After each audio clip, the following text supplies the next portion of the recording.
So this is exciting. You guys have just put out this information that you've been doing a lot of research and now are starting to use AI to translate important weather information. So start by telling me kind of the challenges that the Weather Service has the challenges that the Weather Service has faced in recent years when it comes to communicating weather information to everyone.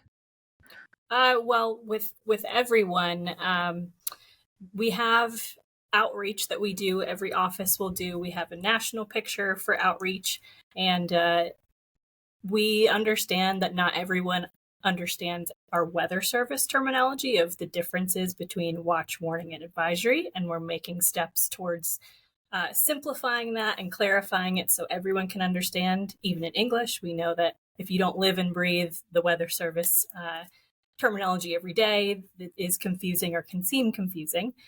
So we're aware of that issue for our outreach purposes. And then getting the message out there as quickly as possible. We do a good job with that. We leverage our partners with the local emergency management and collaborate closely with them. But for other people who don't speak English, that's where we have the biggest challenge that's been noted recently. So if they can't read English, they can't see anything that we're trying to explain. They would have to go to a community member or someone that they trust to get the information. May or may not always be accurate, nor in a timely fashion. So we are trying to take this on as a new initiative to translate what we already send out every day, 24/7, 365, and make it into additional languages. But our issue is because we have information flowing all the time, the weather changes rapidly, we needed something that could keep up with us. And AI and machine learning seemed like a good solution towards what we needed. Traditionally, for about 30 or so years, the San Juan Forecast Office has been manually translating into Spanish their products and some National Hurricane Center products, but they were doing that manually. So it would take them on the order of 20 minutes to an hour, depending on what the product was. And we worked with them for our initial pilot, and they were able to reduce that down for the larger, longer products down from an hour to 10 minutes or less. So they can get that time back in their day to do the forecasting, to talk to the emergency managers, to getting their outreach out and getting the messaging out. So we felt like that was a big success in itself, to get the information out in other languages. And so we're trying to expand that with Chinese and other languages in the future. How did you start this process and who were you working on it with? Yes. So when we first started, we were trying to get our feet wet and dabble a little bit, learn about AI in general. So we started out with a paid version of Google Translate called AutoML.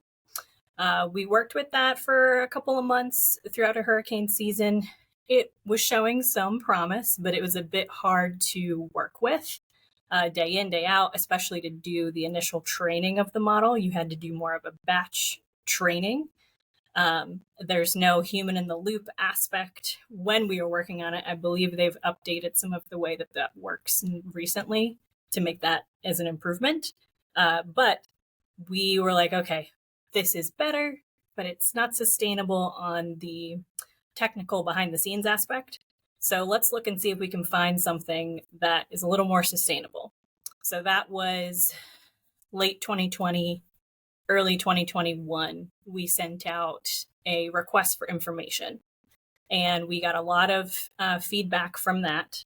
Lilt was one of those responses. A lot of people were just trying to repackage Google Translate, Amazon Translate, Microsoft, all the companies that have are in that game. And Lilt was the only one that had a completely unique set of software. And they have a patented methodology that they use. And they had a feature for the human in the loop that was really important to us to maintain accuracy, to make sure that we weren't just letting the AI run off and translate and we didn't know what it was doing. So it was important for us to have checks and balances. So that was the response from the RFI that stood out to us. So we started with a pilot project with them for about 9 months, working specifically with San Juan to get that translation time reduced down for the Hurricane Center products. And so we see the results of that now is down from 1 hour to less than 10 minutes. This is great when it comes like AI. I'm guessing one of the major positives is like the bulk in which the information is being relayed, the timely manner. But I'm Yeah. curious about quality. Have you run into any sort of quality issues when it comes to what's kind of coming out of this? So we've noticed anytime most of the time, I mean, I'd say about 90% of the time when we have an issue, it's due to formatting. And this plagued AutoML with Google as well. It's not something unique to Lilt. The way the Weather Service products are formatted, we have a 69 character word wrap on all the English products. In order for an AI model to understand a full thought or a full sentence, you have to unwrap that so the full sentence is on one line, it stays together, so the model gets the whole context of what you're trying to say.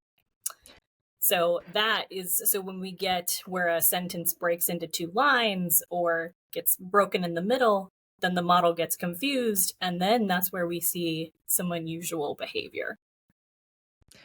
Okay, so tell me which languages you are working on now and which ones you're hoping to have in the future. Yeah, so right now our Spanish model is very advanced. We've been working on that one for about 3 years with all the training work we've done.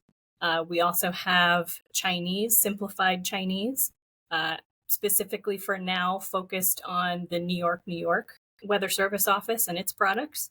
We're trying to do that as a pilot and just be very careful about the training we do on that before we expand that to more offices.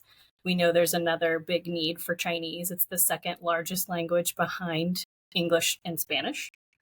It's about 3.5 million speakers that are at low English proficiency.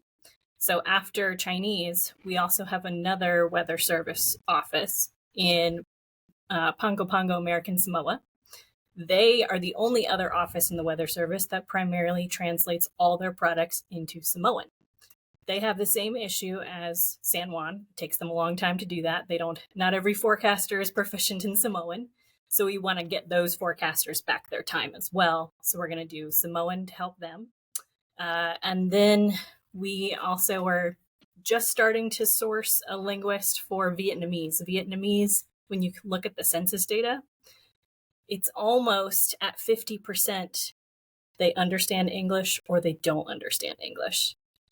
It's quite surprising how high that rate was in the US. And we're analyzing the 2019 data so we could get a good picture of what everything looked like before COVID. Wow. After that, I'm trying to dig down some more into the census data and figure out if we go with French. I've had a lot of requests for French. I've also had a lot of requests for Korean as well, and Tagalog and Arabic. Not sure what order we're going to go in quite yet, but those are the ones that we're targeting in the next couple of years. We're hoping our goal is to get to 12 languages within 5 years at the end of the current little contract in 2028.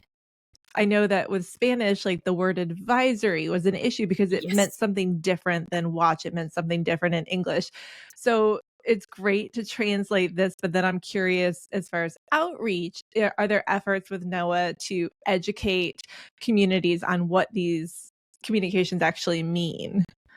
Yes, we have a lot of outreach information on our Weather Ready Nation page. We're also learning from the social scientists who are telling us as the Weather Service, here's what people don't understand, and here's how you're explaining it, and you need to bring the two together and re-up your outreach communications, make it a little more simplified, which we're acting and working towards, and creating new outreach information to simplify and explain it a bit better. And we're going to be trying to translate what they come up with in that new initiative into the other languages as well. So I'll be able to get outreach information in Chinese and Korean, Vietnamese, all the languages. Weather.gov is doing a big overhaul, correct? There's Yes. going to be a whole new Yes. website. Is this language going to be a part of that, a more inclusive website for all languages? They are already thinking about language translation, making it more inclusive, making things simpler to find. So my experimental website that we have now may go away at some point and get included and sucked into the overall functionality of weather.gov 2.0. They're very excited about it. They're planning towards it. We've had a lot of meetings, so they can understand how our process works to be able to include that in what they're doing in the new website. Hey, thank you so much for watching. While you're here, check out some other videos you just may like.